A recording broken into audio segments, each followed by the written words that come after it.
On చేయండి అన్న.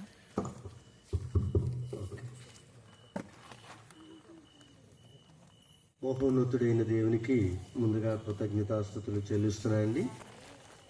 అలాగనే ఈ స్థలము మరి ప్రభు శివార్తకు ఇచ్చిన వారిని దేవుడు దీవించాలని, అలాగే ఇది ఏర్పాటు చేసిన అన్నయ్య గారిని, వారి కుటుంబాన్ని, స్థానిక సంఘాన్ని, వీరేంద్ర గారికి, స్థానిక సంఘములకు నా హృదయపూర్వక వందనాలు తెలియజేయచ్చు ఉన్నాను.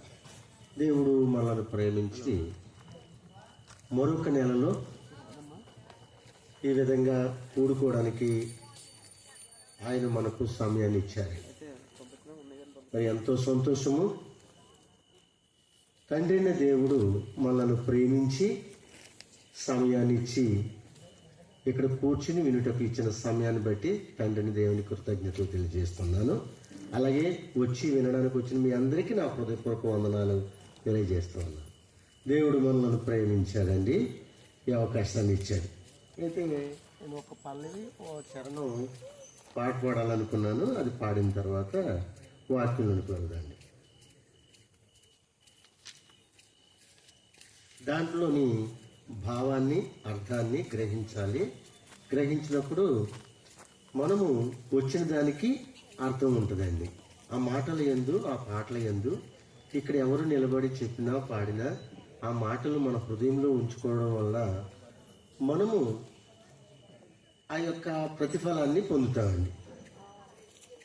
క్రొత్త నిబంధన రక్షణ మార్గము తత్తరపడకను వినరండి.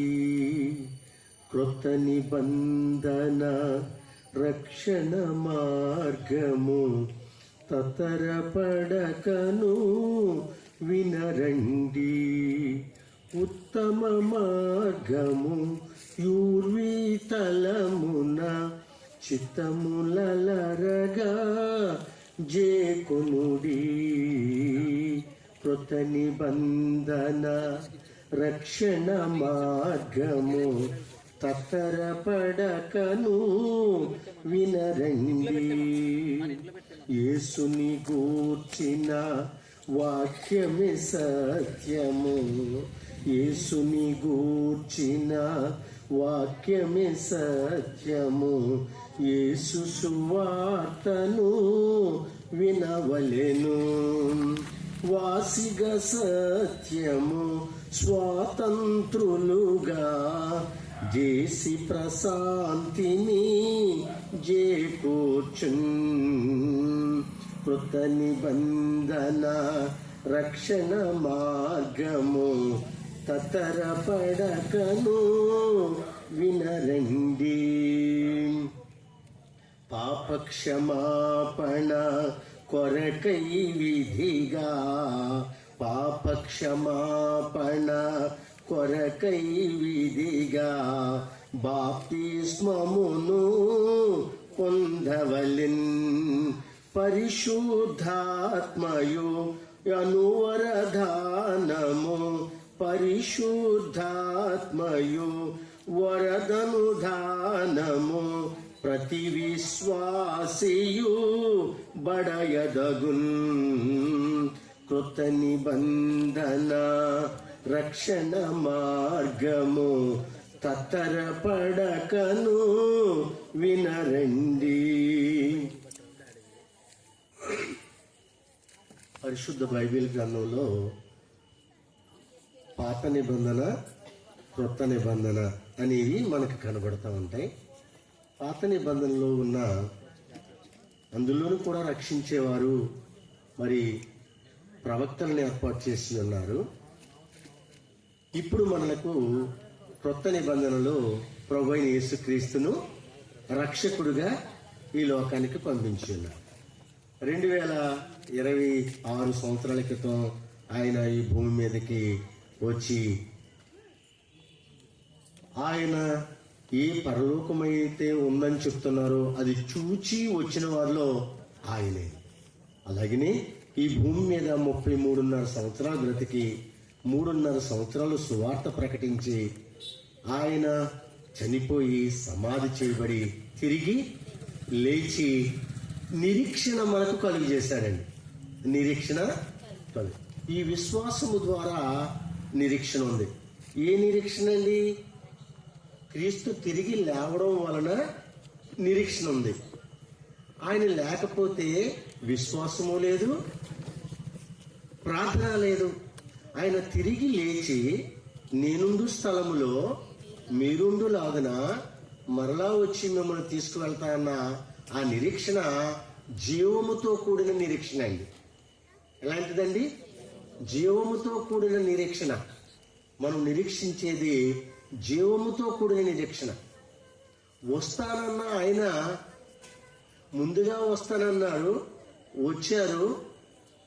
ఆయన వచ్చి 33.5 సంవత్సరాలు ఈ భూమి మీద ఉండి మరలా వెళుతూ అన్నాడు, నేనుండు స్థలములో మీరు ఉండులాగున మరలా వస్తా అన్నాడు. అదే నిరీక్షణ ఈ యొక్క క్రైస్తవుల యొక్క నిరీక్షణ. మరి ఎలా అండి అని మనం చూస్తే ఈ లోకంలో రక్షణ మార్గాలు అనేకమైనవి ఉన్నాయి, కానీ రక్షింపబడడం ఒకే మార్గం ఉంది, అది క్రీస్తు యేసు ద్వారానే అని మనం గమనించాలి. ప్రియమైన వాళ్ళారా, రక్షణ అంటే ఏంటో మనం చూద్దామండి. రక్షణ అంటే దేవుని ఉగ్రత నుండి తప్పింపబడిన వారు రక్షణ పొందుతారండి. దేవుని ఉగ్రత వారి మీద ఉండదండి. రక్షింపబడిన వారి మీద దేవుని ఉగ్రత ఉండదండి. ఇక్కడ మనం చూద్దామండి. ఎఫెసీయులకు రాసిన పత్రిక 2వ అధ్యాయము 2వ వచనం అండి. ఎవరైనా బాగు చదవండి.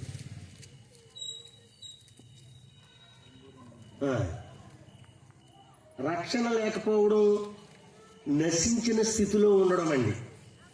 రక్షణ ఎవరికైనా లేదు అంటే నశించిన స్థితిలో ఉన్నట్లు లెక్కండి. రక్షింపబడిన వారు దేవుని స్వాధీనంలోనికి వస్తారండి. చదవండి బ్రదర్. 2వ వచనం అండి. మీరు వాటిని చేయుచు వాయుమండల సంబంధమైన అధిపతిని అనగా అవిధేయులైన వారిని ఇప్పుడు ప్రేమించు శక్తికి అధిపతిని అనుసరించి ఈ ప్రపంచ ధర్మము చూడండి, ఈ ప్రపంచ ధర్మం ఉంది, ఆ ధర్మము చొప్పున మునుపు నడుచుకుంటేది. వారితో కలిసి ఈ ప్రపంచ ధర్మము చొప్పున రక్షణ లేని స్థితిలో మునుపు నడుచుకుంటేది. వారితో కలిసి మనమందరమును శరీరము యొక్కయు మనస్సు యొక్కయు కోరికలను నెరవేర్చుకొనుచు మన శరీరాశలను అనుసరించి మునుపు ప్రవర్తించటని. చూడండి, రక్షణ లేని స్థితిలో లోక ధర్మం ఉంది, ఆ ధర్మము చొప్పున నడుచుకున్నాం అందరూను. అయితే ఆ లోక ధర్మమునకును ఈ రక్షణకు మనం తెలుసుకుని ఈ లోపలికి వచ్చాం. ఇక్కడ చూడండి, మునుపు నడుచుకుంటుంది కడమవారి వలని స్వభావ సిద్ధముగా దైవోగ్రతకు పాత్రులమేంటివి. ఇప్పుడు ఒక మనిషి రక్షణ లేకుండా లోకములో జీవిస్తూ ఉంటుంటే అతని మీద ఎలా ఉందండి అంటే ఇష్టానుసారమైన జీవితం జీవిస్తున్నారు అనుకోండి, అతని మీద దైవోగ్రత ఉందటండి, దేవుని యొక్క ఉగ్రత ఉందటండి.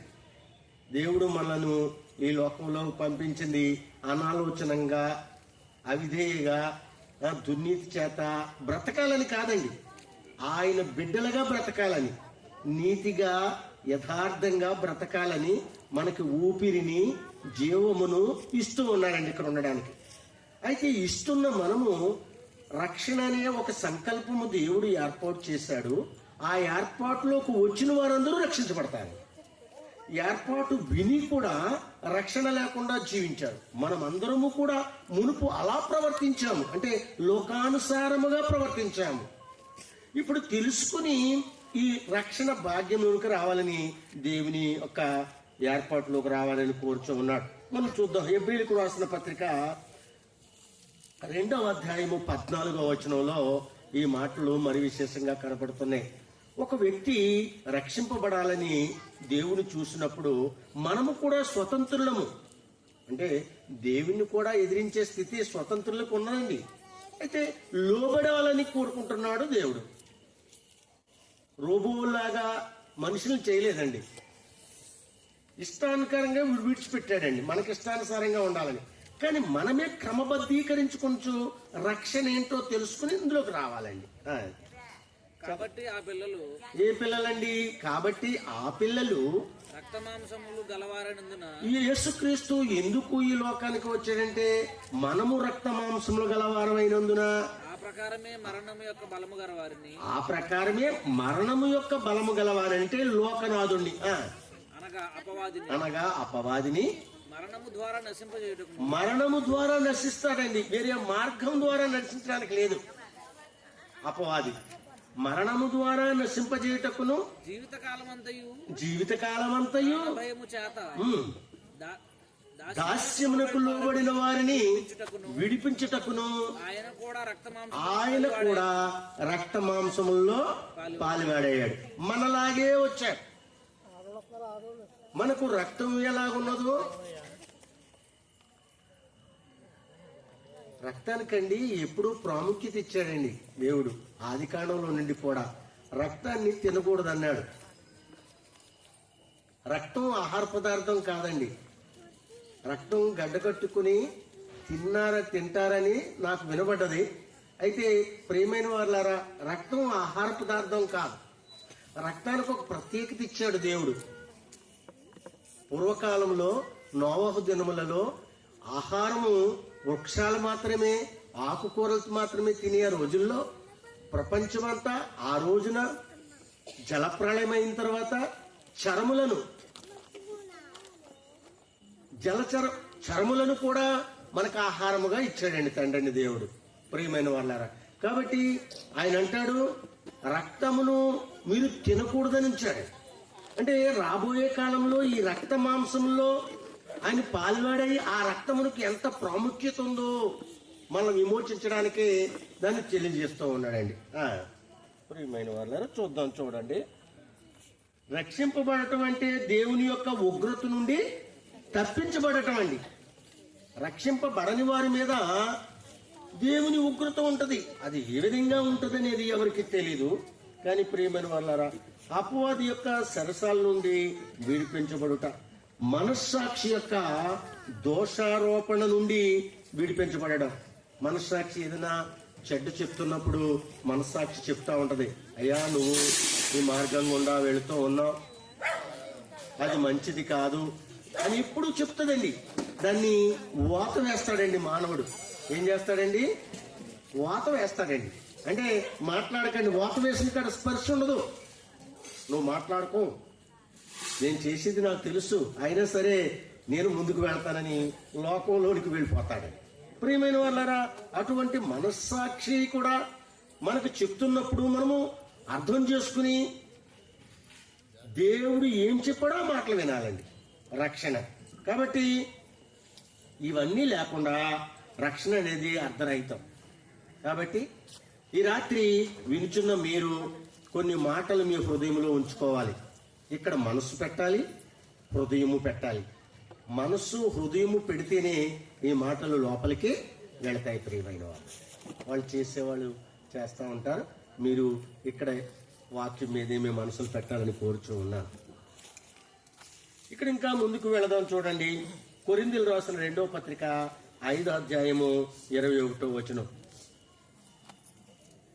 ఎందుకనగా ఆయన మనం ఆయన యందు అగునట్లు పాపమెరుగని ఆయనకు మన కోసము పాపముగా చేశానంటండి.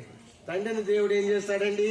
ప్రభు అయిన యేసుక్రీస్తును మన పాప భారం అంతా ఆయన మీద వేసి సిలువలో నాయన ఎటర్నల్ గా నిత్యము శిక్ష లేకుండా చేయాలంటే మీరు ఒక 6 గంటలు సిలువలో మరి శ్రమ పడితే అందరికీ విమోచన జరుగుతుంది అనేది తండ్రి యొక్క సంకల్పం అండి.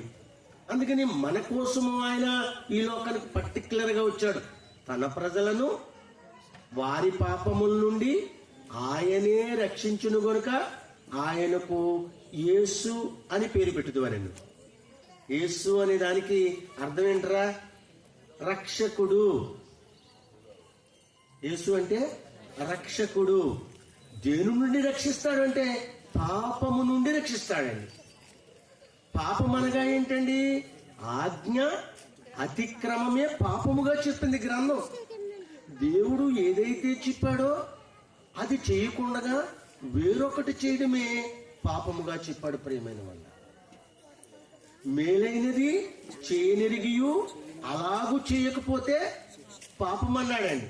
ఆ పాపము నుండి రక్షించడానికే ఆయన ఈ లోకానికి వచ్చాడు. పాపము ఆయన మీద వేసుకున్నారు. ప్రియమైన వాళ్ళారా, ఎంతమంది చాలా గ్రహిస్తున్నారు అంటే పాపాలని క్షమించేది ఏదైనా మనము చేసుకోవచ్చు డబ్బుతో, కానీ పాపమును చేయడానికి మీకు పాపము నుండి రక్షించేవారు ఒక్కరి. ప్రియమైన వాళ్ళు, ఇక్కడ మనం చూద్దాం 2019 COVID-19 అన్నారండి. అందులో చాలా ప్రమాదమైంది. ఒక క్రిమి లోపలికి వెళ్ళింది. అది శరీరంలో 3 రోజులకి విజృంభించి అది రొంపగాను జ్వరముగాను మనిషిని పడగొట్టేసి చనిపోయే స్థితికి కూడా తీసుకువెళ్ళింది ఆ వైరస్ కదండి. మనం అందరము దాన్ని దాటుకుని వచ్చిన వారం. మన కళ్ళెదిరింగా బంధువులు, మన కళ్ళెదిరింగా ఆయా దేశాల్లో క్రెయిన్లతో కూడా వేస్తున్న పరిస్థితి. అలాంటి పరిస్థితి నుండి వచ్చిన మనము దాన్ని విరుగుడు వ్యాక్సిన్ ఎలాగైతే కనిపెట్టాడో మనుషులను రక్షించడానికి, ఈ పాపము నుండి రక్షించడానికి ప్రభువైన యేసుక్రీస్తు లోకానికి వచ్చారండి. ఆయన పాపముగా చేస్తున్నారు. ఇంకా మనం చూసినట్లయితే పరిశుద్ధ బైబిల్ గ్రంథంలో చాలా విషయాలు మనకు ఉన్నాయి. రోమీలకు రాసిన పత్రిక, ఎవరైతే అలా యేసుక్రీస్తునందు నా కొరకు చనిపోయాడు, సమాధి చేయబడ్డాడు, తిరిగి లేచాడు కాబట్టి నేను పాపముల విషయంలో చనిపోవాలి అనుకోవాలండి. యేసుక్రీస్తు సిలువలో చనిపోయారు కాబట్టి మనము దేని విషయంలో చనిపోవాలండి? పాపము చేసే విషయంలో చనిపోవాలి. పాపము చేసే విషయంలో చనిపోవాలి. పాపము ప్రేరేపిస్తుందండి. పాపము ప్రేరేపించినప్పుడు నేను దేవుని బిడ్డని అని ఎవరైతే పాపాన్ని ఎదిరిస్తారో మనము రక్షింపబడతాం. ప్రియమైన వాళ్ళు, ఈ లోకంలో పాపము చేయించి తన లోనికి, ఆ బందీలోనికి పెట్టుకుంటున్న వాళ్ళు అనేక మందిని పెడుతూ ఉంది అపవాది. అయితే అపవాది బంధకముల నుండి విడిపించడం కూడా మనము రక్షింపబడమే. పూర్వము శత్రువుల నుంచి ఒక రాజు రక్షించేవాడు. ఈ రోజున పాపము నుండి రక్షించే దానికి ఎవరూ లేరు. ఈయన మాత్రమే రక్షిస్తాడని పరిశుద్ధ బైబిల్ గ్రంథం చూస్తున్నాం. చూడండి, ఒకవేళ అలా రక్షింపబడి ఆయన యందు ఉంటే కనుక ఎటువంటిది ఉందో రోమీలకు రాసిన పత్రిక 8వ అధ్యాయం 1వ వచనంలో ఈ మాటలు చాలా వివరంగా ఉన్నాయండి. అర్థమవుతుంది కదండి ప్రియమైన వాళ్ళారా? జాగ్రత్తగా అర్థం చేసుకోండి.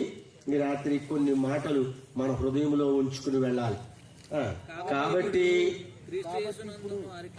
చూడండి, క్రీస్తు యేసునందున్న వారికి ఏ శిక్షా విధియో లేదు. ఆత్మ యొక్క నియమము చూసారా? పాప మరణముల నియమము నుండి నన్ను విడిపించాను.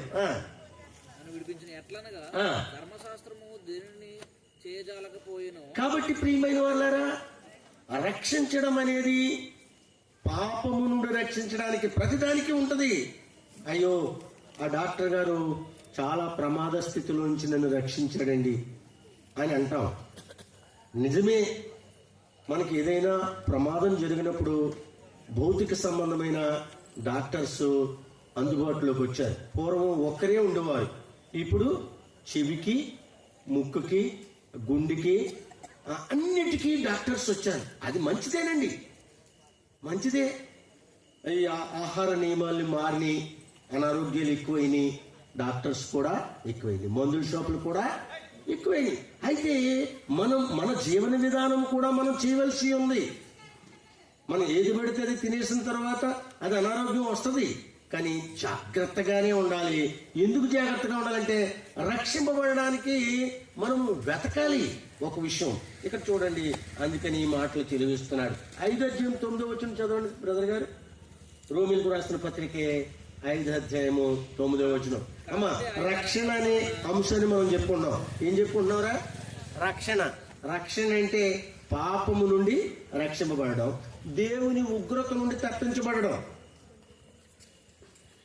ఎవరికైతే రక్షణ క్రింద లేరో వారు దేవుని ఉగ్రత క్రింద ఉన్నారని గ్రంథం చెప్తుంది. కాబట్టి మనము రక్షణలోనికి ప్రవేశించాలి. చదువునైనా 5:9. ఆయన రక్తము వలన ఇది చూడండి. కాబట్టి ఆయన రక్తము వలన ఇప్పుడు నీతిమంతులుగా తీర్చబడుతున్నామటండి. ఎవరి రక్తం వలన? యేసుక్రీస్తు రక్తము వలన నీతిమంతులుగా తీర్చబడడం అనేది గొప్ప విషయం. ఇది తండ్రి ప్రణాళిక. చదవండి. అయితే దేవుడు మన ఎడల తన ప్రేమను వెల్లడిపరుచుచున్నాడు. ఎట్లనగా మనం ఇంకను పాపులమై ఉండగానే క్రీస్తు మన కొరకు చనిపోయాను అని చెప్తున్నాడు. కాబట్టి ఆయన రక్తం వలన ఇప్పుడు నీతిమంతులుగా తీర్చబడి, ఇప్పుడు తెలియకపోతే వేరే అండి.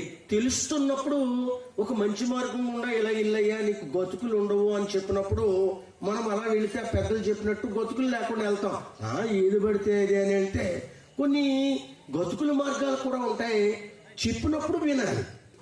ప్రియమైన వాళ్ళారా, దేవుని మాటలు 40 మంది భక్తులు 1600 సంవత్సరాల్లో రాయబడిన గ్రంథం అండి. 1500 సంవత్సరాలు పాత నిబంధన వ్రాస్తే 100 సంవత్సరాల్లో క్రొత్త నిబంధన వ్రాయబడి ఉన్నది. అది పరిశుద్ధాత్మ చేత ప్రేరేపింపబడిన గ్రంథముగా ఉంది. ప్రపంచంలో ఎక్కడ ఉన్నా ఏ వచనము తీసినా అదే ఉంటుందండి. మళ్ళా మార్పు ఉండదు. ప్రియమైన వాళ్ళ ఎందుకు ఇచ్చాడంటే మనకు ఒక మ్యాప్ ఇచ్చాడండి. చూడండి, ఒక బాబు తెలియని ప్రదేశానికి వెళ్ళినప్పుడు గూగుల్ మ్యాప్ పెట్టుకుని వెళ్తూ ఉన్నారు. కారులో కూడా గూగుల్ మ్యాప్ పెట్టుకుని ఆ స్థలానికి చేరుతూ ఉన్నారు. మనకి రక్షణ మార్గాన్ని ఏర్పాటు చేసి ఆ బైబిల్ని ఇచ్చి ఉన్నాడు. అందులో ఉన్నది మనము గ్రహించాలండి. సామాన్యంగా గ్రహించడానికి ఒప్పుకోదు మనసు, కానీ గ్రహిస్తే కనుక ఆ మాటలు మన హృదయంలో ఉంటాయి. ఇక్కడ మనం చూద్దాం. చూడండి 5:9 చదివింది బాబు. అది 5:9. కాబట్టి ఆయన రక్తం వలన ఇప్పుడు నీతిమంతులుగా తీర్చబడుతున్నాం. కాబట్టి రక్షింపబడుతూ ఉన్నాం. రక్షణ అనేది ప్రతి మానవాళికి అవసరమై ఉన్నది. ఇక్కడ చూద్దాం. చూడండి, కొరింథీయులకు రాసిన 2వ పత్రిక 5:14. ఇప్పుడు ఆయన రక్తం వలన నీతిమంతులుగా తీర్చబడడం చేయుచున్నది. అనగా అందరి కొరకు ఒకడు మృతి పొందెను గనుక, అదిగోండి చూడండి, అందరి కొరకు ఒకడు మృతి పొందెను గనుక అందరూ మృతి పొందిరని జీవించువాడు ఇక మీదట తమ కొరకు కాక. ఇప్పుడు రక్షణ గురించి తెలుసుకున్న తర్వాత మన కోసం బ్రతకూడదటండి. తమ కొరకు కాక తమ నిమిత్తం మృతి పొంది తిరిగి లేచిన మన నిమిత్తము మృతి పొంది తిరిగి లేచిన వారి కొరకే జీవించాలటండి. ఒక వ్యక్తి రక్షింపబడిన తర్వాత తన కొరకు తాను కాకుండా తన కొరకు సిలువలో రక్తం చిందించిన ఆయన కొరకు బ్రతకాలటండి. ఎందుకని? మన పాప క్షమాపణ సిలువలో ఆయన ఎవరైతే ఆయన విశ్వాసం ఉంచారో వారు రక్షింపబడుతూ ఉన్నారు. కాబట్టి సిలువలో మనము జాగ్రత్తగా ఆలోచన చేయాలి. ఇంకా చూడండి బాబు, చదవండి. ఆయన అందరి కొరకు మృతి పొందిననియు నిశ్చయించుకొనుచున్నాము. అది మనందరి కొరకు లోక పాపములను మోసుకొని పోవు దేవుని గొర్రె పిల్లతో పోల్చాడండి. పాపములు ఎలాగా తీసివేయబడతాయి అంటే ఆ రక్తము ఇప్పుడు ఎవరికి ఏది జరిగినా రక్తమే పరిశీలనలోకి వెళ్తుందండి. పరిశీలనలోకి వెళ్తుంది. పరీక్ష చేస్తారు. అయ్యా మీకు ఈ అనారోగ్యం ఉందని చెప్తున్నారు రక్తాన్ని బట్టి. రక్తంలో ఏముందటండి? ప్రాణం ఉందని చెప్పండి అని గ్రంథం. నిజమే, రక్తంలో ప్రాణం ఉంది. ఆ ప్రాణము మన కొరకు ఒక ఆయన పెట్టాడండి. ఒక ఆయన పెట్టాడు, ప్రాణం పెట్టాడు, రక్తమును చిందించాడు. రక్తం చిందిస్తే దేన్ని చిందించినట్టు? ప్రాణాన్ని పెట్టాడు. ఆ పెట్టిన ఆయన మనము గుర్తించి ఆయన నా కొరకు చనిపోయారు, సమాధి చేయబడ్డారు, తిరిగి లేచారు, కాబట్టి నేను కూడా తిరిగి లేస్తాననే ఒక నిరీక్షణే ఈ యొక్క క్రైస్తవుల నిరీక్షణ. రక్షణలోనికి వచ్చిన వారికి ఆ భాగ్యముగా తెలియజేస్తున్నాడు ప్రియమైన వాళ్ళారా. ఇంకా మనం ముందుకు వెళదాం.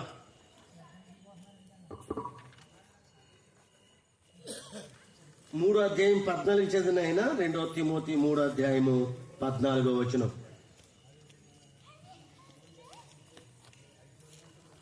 జాగ్రత్తగా వినండి, కొద్ది నిమిషాల్లో మనం ముగించుకుంటాం. 3:14 క్రీస్తు యేసునందుంచవలసిన విశ్వాసము ద్వారా రక్షణాధారమై. చూడండి, క్రీస్తు యేసునందుంచవలసిన విశ్వాసము ద్వారా రక్షణార్థమైన జ్ఞానము నీకు కలిగించుటకు శక్తిగల పరిశుద్ధ లేఖనములను బాల్యము నుండి నీ వెరుగుదు కొరకు అంటున్నాడు తిమోతికి. రక్షించే లేఖనములు ఆలోచన చేయండి. మీ మనస్సులు, హృదయములు ఇక్కడ పెడితే నీ మాటలు మీరు వినగలుగుతారు ప్రియమైన వాళ్ళారా. జాగ్రత్తగా అమ్మా, రక్షణ ఎవరి ద్వారా వస్తుందని తెలియజేసుకుంటున్నాం. ఇప్పుడు యేసుక్రీస్తు ద్వారా రక్షణ ఉందని మనకు తెలుస్తుంది ఈ మాటలను బట్టి. ఇక్కడ మనం చూద్దాం, కొంతమంది కొలస్సీలకు రాసిన పత్రిక 1వ అధ్యాయం 13వ వచనం చదువునాయన.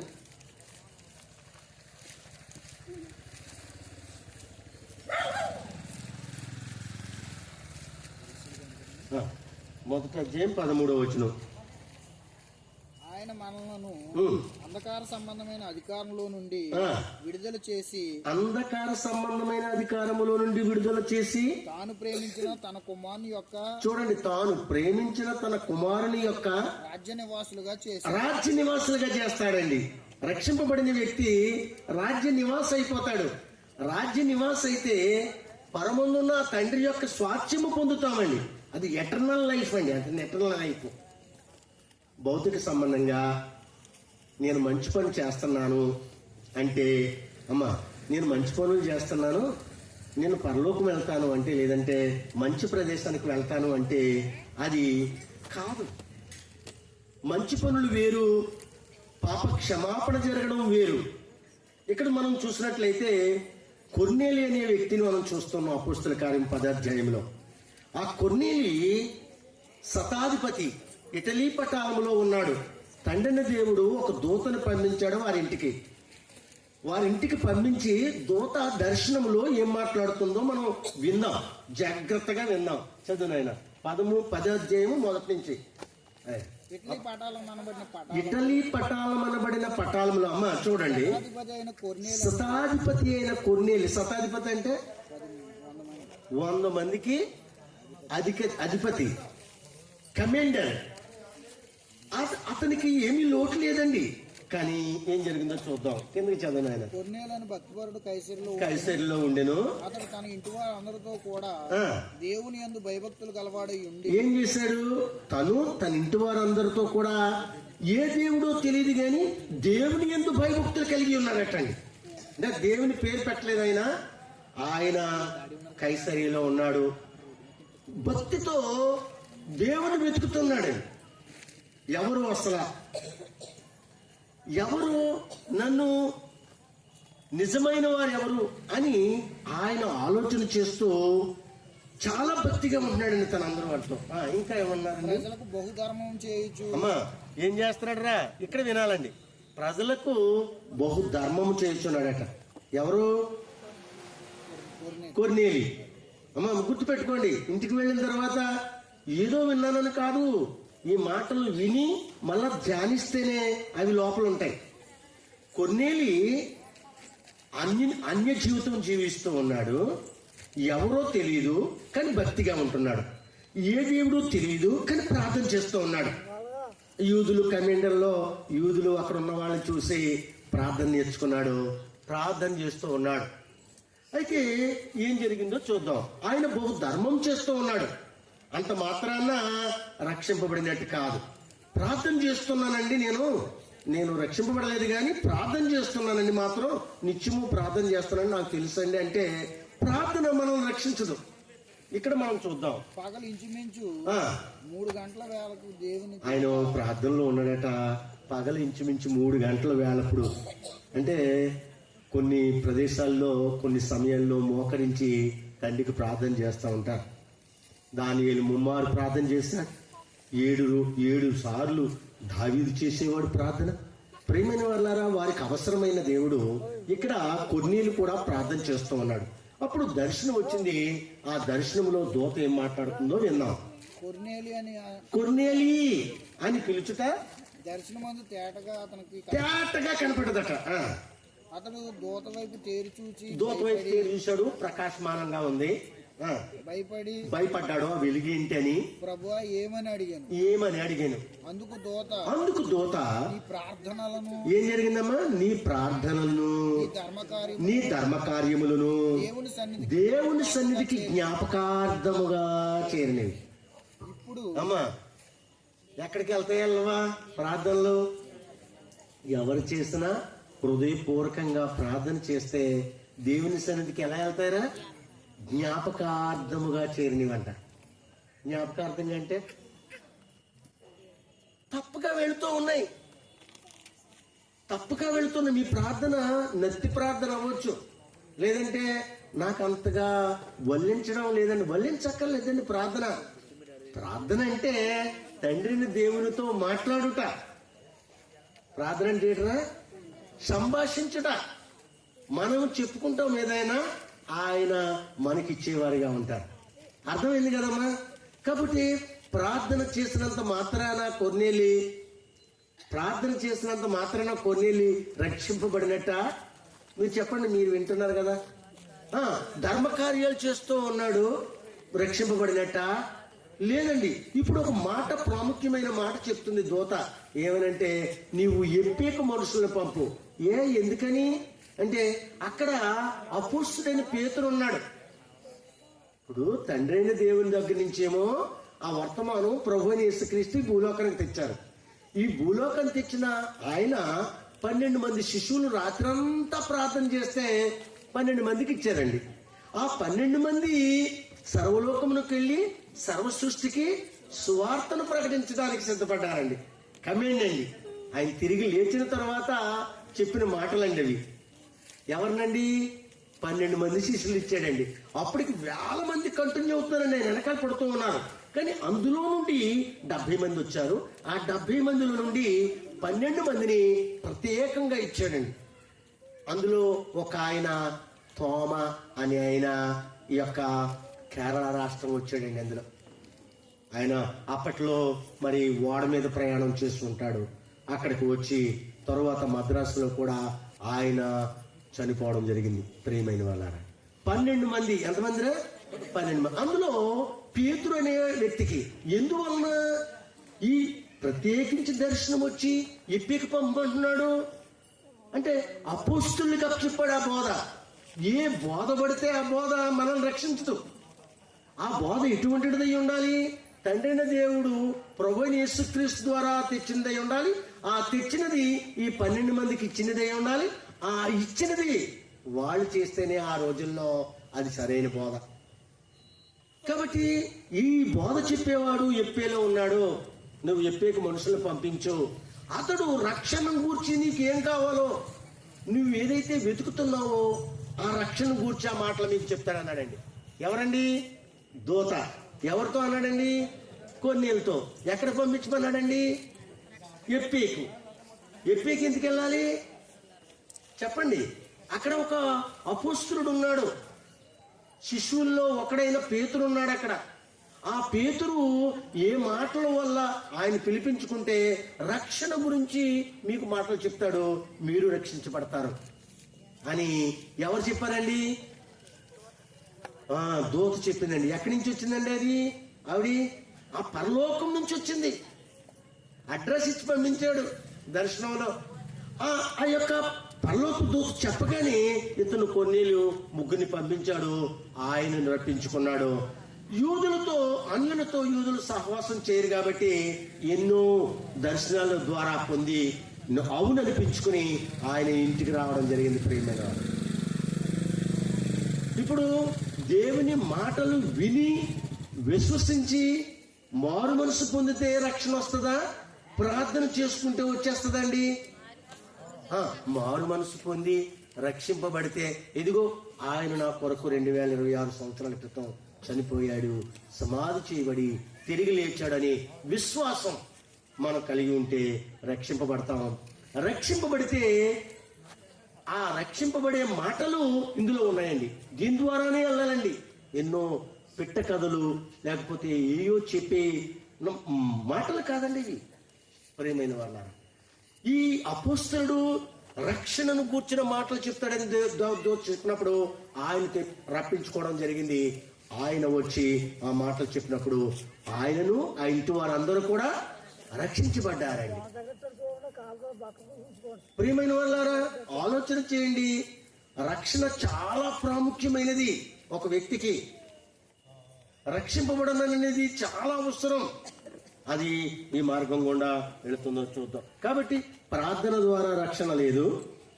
ఆయన ఏ మాటలు ఇచ్చాడు ఆ మాటలు వినుట వలన విశ్వాసం వస్తుంది.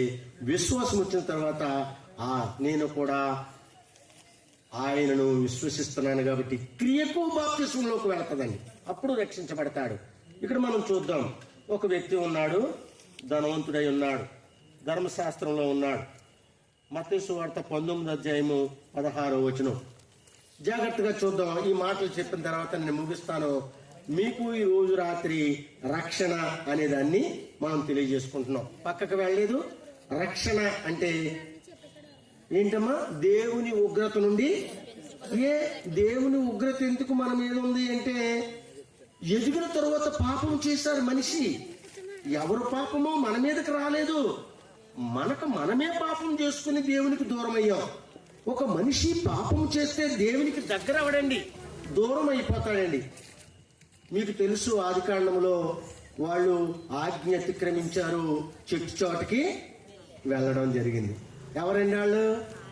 ఆదాము, హవ్వ. చూసారా, పాపము ఒక మనిషిని వేరు చేస్తుందండి.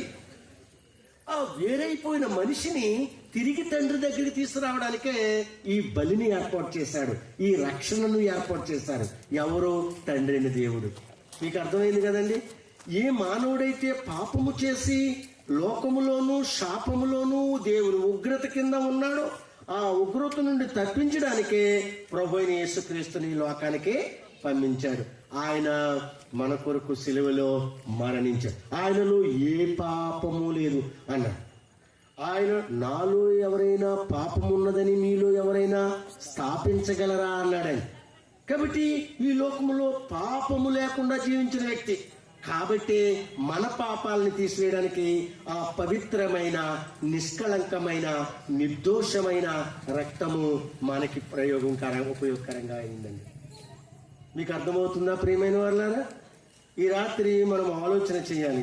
ఇక్కడ ఒక ధనవంతుడు ఉన్నాడు.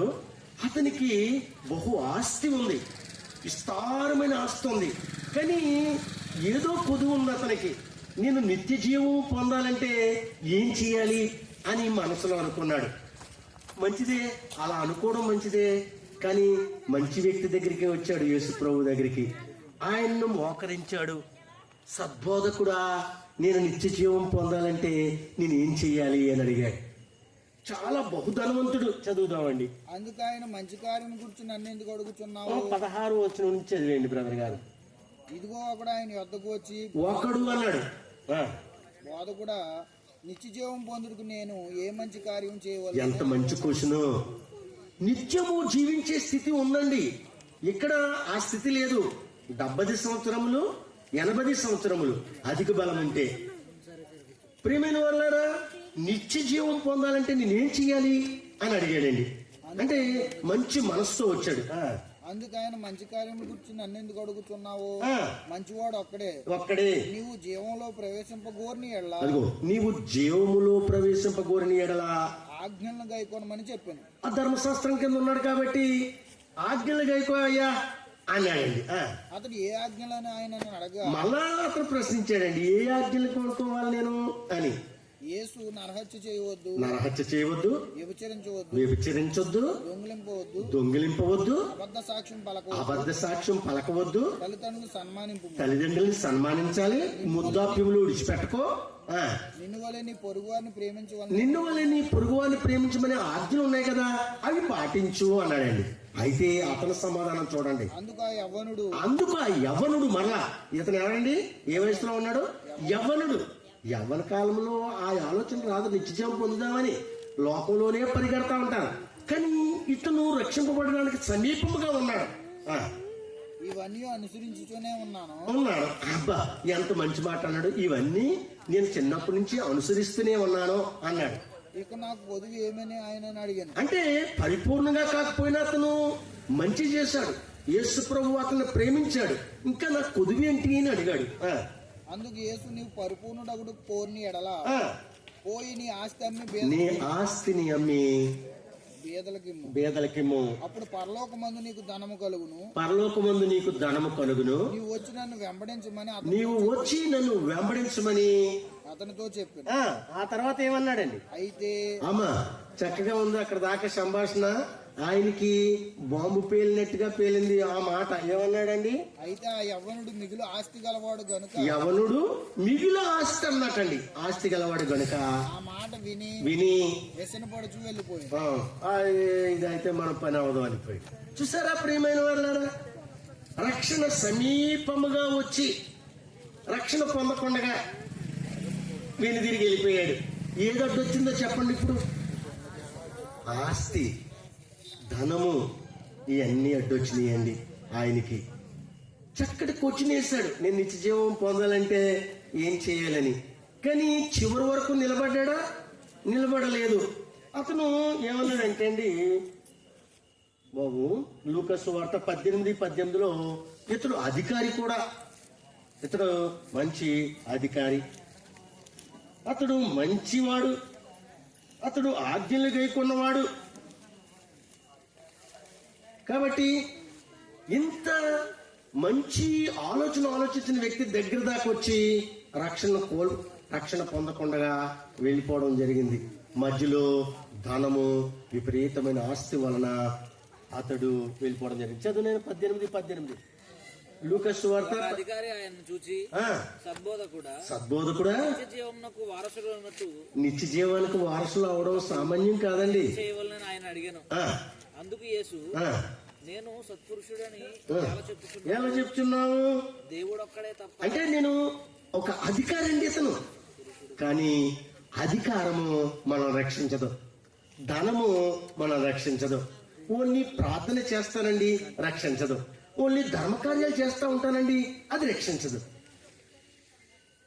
అండి. బహు విస్తారంగా పేదలకి నేను పంచిపెడుతున్నానండి, అది రక్షించినట్టు కాదు. కానీ క్రీస్తు తన స్వరక్తం ఇచ్చి సంపాదించిన ఆ సంఘంలోనికి రక్షణ పొంది వచ్చిన వారు రక్షింపబడతారు. ప్రియమైన వాళ్ళారా, పాపములు ఎందుకంటాడు ఆయన? అంటాడు అపొస్తలుడైన పౌలు, ఎందుకు ఇంకా నిరీక్షిస్తావు, ఇంకా వెయిట్ చేస్తావేంటి? నీ గత పాపములు క్షమాపణ కొరకు బాప్తిసం తీసుకో అంటున్నాడు. అంటే బాప్తిసం ఏం జరుగుతున్నాయి అంటే అండి, గత పాపాలు క్షమించబడతాయి. ఎంత గొప్ప విషయం! గత పాపాలు క్షమించబడడం అనేది చాలా గొప్ప విషయం అండి. గ్రంథం చెప్తుంది కాబట్టి అది నిజం, మనం ఆలోచన చేయాలి. కాబట్టి రక్షణ గురించి మనము ఈరోజు రాత్రి తెలియజేసుకుంటూ ఉన్నాం. యేసు యొక్క వ్యక్తిత్వాన్ని, శీలాన్ని కొంతవరకు ఎరిగిన వ్యక్తి ఆయన దగ్గరకు వచ్చాడు. దగ్గరకంటే వచ్చి రక్షణ పొందకుండా వెళ్ళిపోవడం జరిగింది. కొర్నేలి నిజంగా వెతుకుతూ ఉన్నాడు, ప్రార్థన చేస్తున్నాడు, ధర్మకార్యాలు చేస్తూ ఉన్నాడు. ఎవరండి? కొర్నేలికి ఏ దేవుడో తెలీదు, కానీ వెతుకుతూ ఉన్నాడు. చాలా మంది ఈ లోకంలో మనం వెతుకుతూ ఉంటాం, కానీ ఇదిగో అని దర్శనం వచ్చి అపోస్తలుల దగ్గర పంపించాడు. అపోస్తలుడైన పేతురు ఆయన దగ్గరికి వచ్చి ఏం చెప్పాడో మనం చూద్దాం. ఒకసారి అపోస్తలుల కార్యగ్రంథంలో 10వ అధ్యాయము నేను 5 నిమిషాల్లో నేను ముగించేస్తానండి, జాగ్రత్తగా విందాం.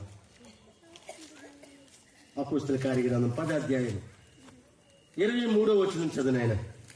22 నుంచి చదవండి. అందుకు వారు ఎవరు వెళ్ళిన వారు పేతురుతో మాట్లాడుతున్నారండి. నీతిమంతుడును ఎవరండి ఈ కొన్నేళ్ళు నీతిమంతుడు అంటండి. ఎంత నీతిగా జీవించాడో చూడండి, ఎంత భయం ఉందో దేవుడంటే. అంటే ఏ దేవుడో తెలియదు కానీ నీతిగా జీవిస్తున్నాడు. నేను యథార్థంగా బ్రతకాలి, నీతిగా బ్రతకాలి అనుకున్నాడు. యోధా జనులు అందరి వలన మంచి పేరు పొందిన వాడు. అక్కడ ఉన్న యోధా జనులు అందరి వలన మంచి పేరు పొందాడటండి. అక్కడ ఉన్న వాళ్ళందరికీ అతను చాలా మంచోడని పొందాడట. శతాధిపతి కొర్నేలని మనుషుడు ఉన్నాడు. అతడు నిన్ను తన ఇంటికి పిలవనంపించి నీ చెప్పు చూడండి, నీవు చెప్పు మాటలు వినవలనని.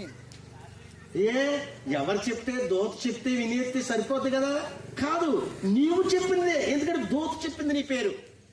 నీవు చెప్పిన మాటలు వినాలని ఎదురు చూస్తున్నారు, అందుకని మేము వచ్చామన్నాడండి. అప్పుడు 23 మర్నాడు అతడు లేచి, అంటే పేతురు లేచి వారితో కూడా బయలుదేరను.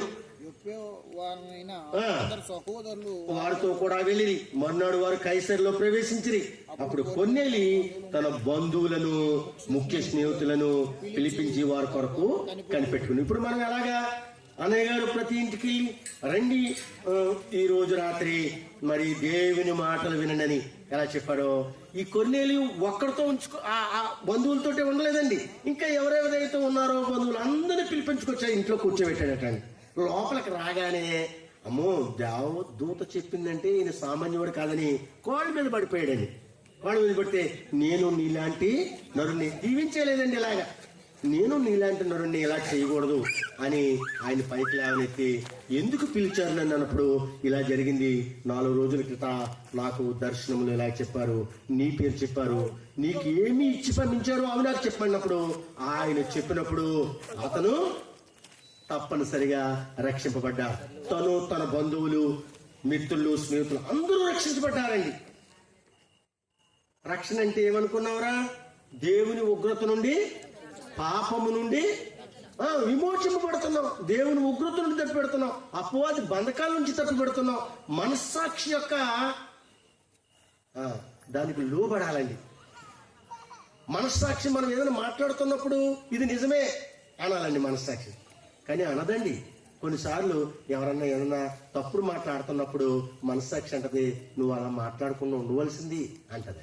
ఆ మనస్సాక్షి మాట కూడా మనము వినాలి. రక్షింపబడిన వ్యక్తి అలా మనస్సాక్షి కూడా లోబడాలి. ప్రియమైన వాళ్ళారా, అలాంటప్పుడే మనం రక్షించబడతాం. రక్షణ అంటే రక్షక భటులు ఉన్నారు ఈ లోకంలో. చాలా మరి వ్యవస్థ పెట్టింది ప్రభుత్వం వారు. స్టేషన్లు ఎందుకు పెట్టిందండి? రక్షక భటులు వాళ్ళు. ఏదన్నా అన్యాయం జరిగితే వాళ్ళని తీసుకెళ్లి అందులో పెడతా ఉంటాం. అది ఆ రక్షణ కాదు, అది భౌతిక సంబంధమైన రక్షణ. కానీ ఇది ఆత్మకు సంబంధమైన రక్షణ ప్రభువైన యేసుక్రీస్తు ద్వారా మనకు వస్తుంది.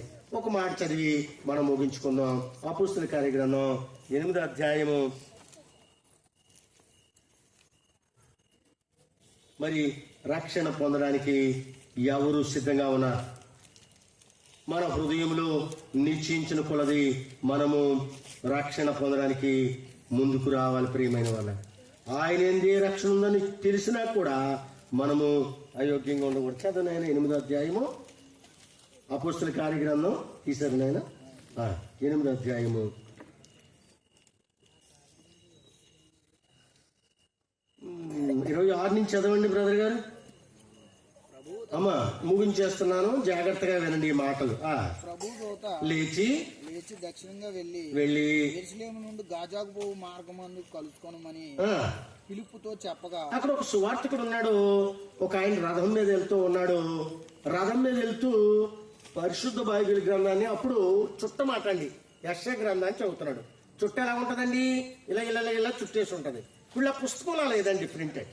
వాళ్ళు ఆ చుట్టలో నుంచి ఆ గతుకుల రోడ్లో ఆ రథం మీద ఎంత ఇంట్రెస్టో, వెళ్ళినప్పుడు బైబిల్ ఎట్టుని వెళ్ళాడు, వచ్చినప్పుడు కూడా అంత ఇంట్రెస్టా అంటే అది చెప్పినట్టున్నారు అక్కడ.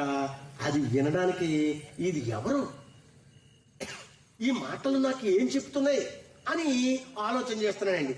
భక్తి గల వారి ఏడల దేవుడు బాధ్యత తీసుకుంటాడండి. ఎవరైతే భక్తిగా ఉన్నారో ఒక వ్యక్తిని పంపిస్తాడండి. ఆ రక్షణ కూర్చిన మాటలు చెప్తారండి, వాడు రక్షించబడతారండి. ఇక్కడ ఈయన కూడా ఆ స్థితిలోనే ఉన్నాడండి. పాత నిబంధన మాత్రమే ఎరిగి ఉన్న ఇతను పాత నిబంధన మాత్రమే ఎరిగిన అతను యెరూషలేము వెళ్ళాడు, ఆరాధన చేసుకున్నాడు. ఇలా చూడండి రా, యెరూషలేము వెళ్ళాడు, ఆరాధన చేసుకున్నాడు, తిరిగి వస్తున్నాడు. అమ్మా, తిరిగి వెళ్ళినప్పుడు బైబిల్ ఎలాగుంటాయి? ఎవరన్నా తిరిగి వెళ్ళాక, ఇంటికి వెళ్ళాక ఎలా ఉన్నావో లేవని ఎవరు చూస్తారా? అలా ఎట్టేస్తామండి మనం. కానీ అలాగే అట్లేదండి. ఆయన వస్తున్నప్పుడు కూడా చూస్తూ ఉన్నాడండి.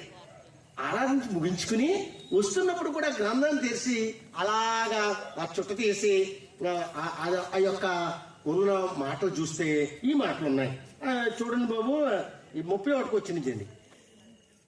అతడు ఎవడైనా నాకు త్రోవ చూపించుకుంటే ఎలాగూ గ్రహింపవలనని చెప్పి రథం ఎక్కి తనతో కూర్చుండమని ఈ ఫిలిప్ వచ్చాడండి. అయ్యా, ఆ రథం మీద కూర్చుని చదువుతున్నావు కదా, నీకేమన్నా అర్థమవుతుందా అని అడిగాడండి. ఎవరన్నా త్రోవ చూపకపోతే నాకు ఎలా తెలుస్తుందయ్యా, వచ్చి కూర్చోమన్నాడండి. అతడు లేఖన ముందు చదువుచున్నా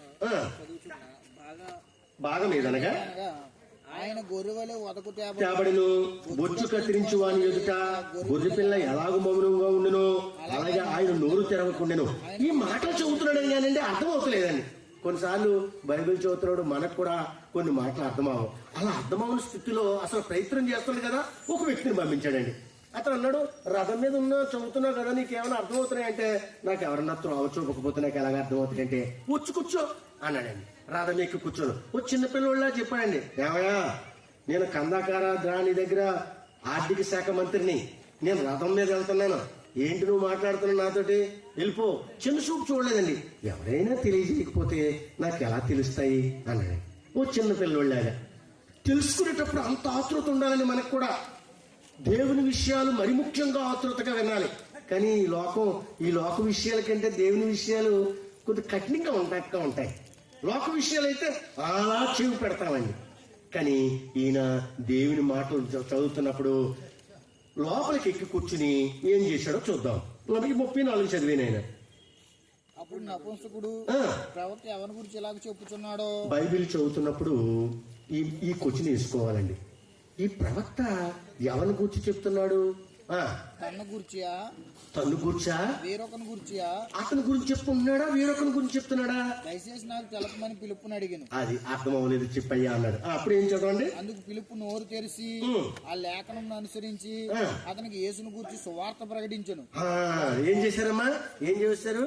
సువార్త అనగానే ఆయన మరణ, సమాధి, పునరుత్థానం గురించి కూలంకుషంగా రథం మీద కూర్చొని చెప్పేశాడు. ఆయన చెప్తే నువ్వు విన్న తరువాత దీన్ని నేనేం చెయ్యాలి అన్నాడు.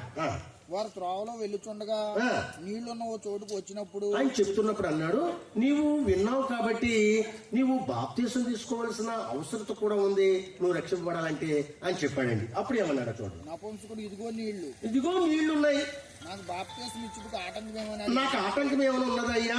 నేను మీరు చెప్పారు, విన్నాను, మీరు చెప్పినట్టుగా నేను రక్షింపబడాలనుకుంటున్నాను, మరి నేను ఆ నీళ్లు ఉన్నాయి కదా అక్కడ ఆఫ్ చేస్తాను అన్నాడు. అప్పుడు ఏమన్నాడండి? రథం నిలుపమని ఆజ్ఞాపించాడండి. పిలుపు నీ పూర్ణ హృదయంతో విశ్వసించిన ఎడల. అమ్మ, చిలక పలుకులు అనకూడదు. పాస్టర్ గారు చెప్పింది చెప్పడం కాదు. అయ్యా, ఆయన నా కొరకు చనిపోయారు, సమాధి చేయబడ్డారు, తిరిగి లేచారు కాబట్టి నేను నిరీక్షిస్తున్నాను, ఆయన దేవుని కుమారుడని విశ్వసిస్తున్నానని మనమే చెప్పాలి. అక్కడ అలాగ ఉండదండి. కొంతమంది, అమ్మా యేసుక్రీస్తు దేవుని కుమారుడని విశ్వసిస్తున్నావా, అలాగ చెప్పక్కర్లేదండి. ఆమె ఇష్టపూర్వకంగా చెప్పాలి, కష్టంగా చెప్పకూడదండి. ఆయన చెప్పింది చెప్పకూడదు. కానీ ఇక్కడ ఏమంటాడంటే, నీవు తీసుకోవడం నాకు అభ్యంతరం లేదు, కానీ నువ్వు పూర్ణ హృదయంతో విశ్వసిస్తున్నావా అని అడిగాడండి. ఏమన్నాడండి? చదవండి. యేసుక్రీస్తు దేవుని కుమారుడిని విశ్వసించున్నామని ఉత్తరం ఇచ్చాను. ఏమన్నాడండి? యేసుక్రీస్తు దేవుని కుమారుడిని విశ్వసించున్నానని ఉత్తరం ఇచ్చాను. ఫిలిప్పు నపుంసకుడు ఇద్దరు నీళ్లలోకి దిగిరి. అంతటి ఫిలిప్పు అతనికి బాప్తిస్మం ఇచ్చింది. వారు నీళ్లలో నుండి వెలుపలికి వచ్చిన తర్వాత ఆయన వెళ్ళడం జరిగింది. ప్రియమైన వాళ్ళారా, ఒక వ్యక్తి రక్షింపబడాలి అంటే క్రీస్తు రక్తము అనే దాంట్లో కడగబడాలి. గత పాప క్షమాపణ జరుగుతుంది. యేసుక్రీస్తు దేవుని కుమారుడని మన హృదయంలో విశ్వసించితే మనము రక్షింపబడతాం. ప్రియమైన వాళ్ళ, దానికి గుర్తే బాప్తిస్మం. వేరేది ఏమీ కాదండి. గత పాప క్షమాపణ గుర్తు కోసము ఆయన ముంచడం జరిగింది. అంటే పాతి పెట్టడం. ఇదిగో నేను గత పాపాల విషయంలో నేను పాతి పెట్టబడుతున్నాను, ఇక బ్రతికేది క్రీస్తు కొరకే బ్రతుకుతానని రక్షణకు వచ్చితే, ఆ రక్షణ వచ్చిన వారు ఎక్కడ చేర్చబడతారండి? సంఘంలో చేర్చబడతారు. సంఘంలో చేర్చబడిన వారు ఒక దినాన ఎత్తబడే దాంట్లో బహుస్వాస్థ్యం ఉందటండి. అది మహిమైశ్వర్యం అటండి. ఇక్కడ ఐశ్వర్యం తరిగిపోద్దండి కొంతకాలం, అది మహిమైశ్వర్యం. ఆయన అన్నాడు, ఒకసారి పుట్టాడు, నేను ముగించేస్తున్నాను. నా తల్లిదండ్రులకి నేను పుట్టాను, పుట్టుకతోనే నేను నా తల్లి తండ్రి సంపాదించిన ఆస్తికి హక్కుదారుడు అయిపోయాను. అయ్యానా లేదండి? అయ్యానా? ఇంకొకరు వచ్చి అడుగుతారా? అడగరండి. ఇంకొకరు వచ్చి అడగడానికి లేదు. ఎందుకంటే నా తల్లి తండ్రికి ఆ బీజం వలన నేను పుట్టాను, ఆ హక్కు అంతా నాకైంది. ఇప్పుడు తిరిగి జన్మించడం వల్ల ఎవరి హక్కు మనకవుతుంది? వాక్యం అనే బీజం మీ హృదయంలో పడ్డది. వాక్యాన్ని మనకిచ్చిన తండ్రి యొక్క ఆస్తికి వారసులైపోతున్నాం. అదే పరలోక రాజ్యం. మీకు అర్థమైంది ఈ మాట? ఎంత గొప్ప భాగ్యమో! ఈ భాగ్యాన్ని కోల్పోతాం ప్రియమైన వాళ్ళారా. రక్షింపబడకుండా ఉంటే దేవుని ఉగ్రత ఉంది అని మనము పూర్వం నుంచి మనం చూస్తూనే ఉన్నాం. ఆ ఉగ్రత దేవుడు ఎలాగా వారి మీద తెచ్చుకున్నారు. ఆ యొక్క ఇశ్రాయేలుడు ఎప్పటికప్పుడు అనుమానిస్తూనే ఆయన ఇబ్బంది పెట్టారు. ఇప్పుడు అలాగా మనం ఉండకూడదు. అలా ఉండకుండా లోకాస్తులను విడిచిపెట్టి మరి రక్షణ పొందుదాం. ఆయన ఎవరండి? వారి పాపములను, తన ప్రజలను వారి పాపముల నుండి ఆయనే రక్షించిన కనుక ఆయనకు యేసు అని పేరు పెట్టడం జరిగింది. ఆయన యందు విశ్వాసం ఉంచుదాం, రక్షింపబడదాం. ప్రియమైన వాళ్ళారా, ఇంకా రక్షణ లేని వారు ఎవరైనా ఉంటే ఈ రాత్రి ఆలోచన చేయండి. నా గత పాప క్షమాపణ జరుగుతుంది కాబట్టి నేను రక్షింపబడాలి. నాకు నిత్య జీవం ఇస్తున్నాడు కాబట్టి నేను రక్షింపబడాలి. ఆయన స్వాస్థ్యానికి వారసులు అవ్వడం అనేది ఎంత గొప్ప విషయమో. భౌతికంగా నా తల్లిదండ్రులది నాకు ఎలా వచ్చిందో తిరిగి జన్మించడం వల్ల వస్తుంది. తిరిగి జన్మించడం అంటే నీకు దేవునికి అర్థం అవ్వలేదు, మళ్ళా తల్లి గర్భంలోకి నేను ఎలాగెళ్తానండి అన్నాడు. మనకు అర్థమయ్యేది ఒక వాక్య మూలముగాను ఆత్మ మూలంగాను బ్రతకాలి. ప్రియమైన వాళ్ళ అంటే పాతి పెట్టబడాలి. అలాగా రక్షణ పొందిన వారు ఇంకా పొందకుండా ఆలస్యం చేస్తున్నవారు ఇదే అనుకూల సమయము, ఇదే రక్షణ దినము. రేపు ఏమి సంభవించినో మనకు తెలియదు ప్రియమైన వాళ్ళారా. అటువంటి రక్షణ మీరు కలిగి ఉండాలని ఎంతసేపు నిలబడి మీకు చెప్పడం జరిగింది. మీరు ఎంతో ఓపికతో కింద దోమలు కొడుతున్నా సరే మీరు విన్నందుకు మీ అందరికీ నా హృదయపూర్వక వందనాలు తెలియజేస్తూ అటువంటి రక్షణ భాగ్యం కలిగి జీవించాలని, ఇందులో ఏ విధమైన నిస్వార్థము కానీ ఏమీ లేదు. ఆయన యందు ఉన్నవారు నూతన సృష్టి, పాతవి గతించను, ఇదిగో క్రొత్త వాయను. నీవు నూతన సృష్టి అయిన సంఘములో నీవు జాయిన్ అవుతావు, సంఘ సభ్యుడు అవుతావు, పరలోకమునకు వారసురాలు అవుతావు.